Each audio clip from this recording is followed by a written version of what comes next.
Kung wala kang tato or isa ka doon sa mga nanghuhusga sa mga taong may tato, skip mo na tong video na to, hindi to para sa'yo. Una sa lahat, bakit ka nagpatato? Hindi ko man alam pero sinisigurado ko, merong istorya sa likod kung bakit nagpalagay ka ng tinta sa balat mo. Hindi ako naniniwala na nagpapatato ang isang tao para lang magmukhang astig, para lang maging cool. Naniniwala ako na may dahilan kung ba't ka nagpalagay ng tato.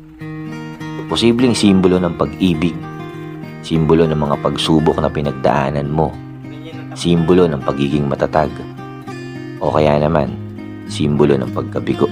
Naranasan mo na rin ba na mahusgahan dahil lang sa may tattoo ka? Yung tipong hindi ka matanggap sa trabaho na kaya mo namang gampanan at maaaring mas magaling ka pa nga dun sa ibang tao, pero hindi ka matanggap-tanggap dahil lang sa tattoo mo. Nakakalungkot, di ba? At naranasan mo rin ba na hindi ka man lang kinikilala ng isang tao ay inaayawan ka na dahil lang sa merong kang tattoo? Kesyo masamang tao, ex-convict, addict, hindi gagawa ng mabuti, madumi, matungis, kung ano-ano pang panghusga. Marami nga dyan, wala ngang tato at malinis ang katawan, kapita-pitagan ng reputasyon, nag-aral sa magagandang eskwelahan, pero magnanakaw. At kung sino pa yung sinasabi nila na mukhang hindi gagawa ng mabuti. Mga 13 minutes.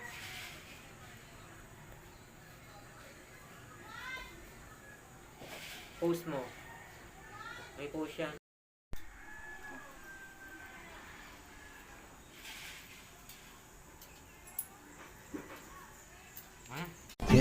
Alam mo, kapag tumatanda na pala tayo, mas priority na natin yung paano maging masaya. Marirealize mo na mas masarap i-enjoy ang buhay pag masaya ka. Di mo kailangan makipagtalo sa mga taong walang bilib sa'yo as long as nag-enjoy ka naman sa ginagawa mo. Maiksi lang ang buhay natin, hindi natin kailangan makipag-argumento.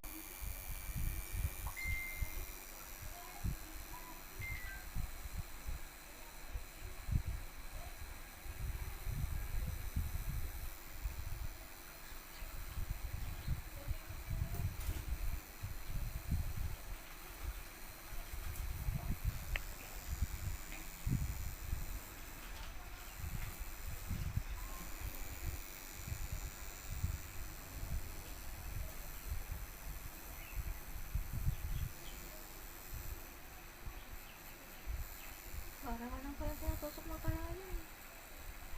Totoo na. Para na malay. Yun na, wala nang imik yung isa. Naaray na yan. Okay ka lang.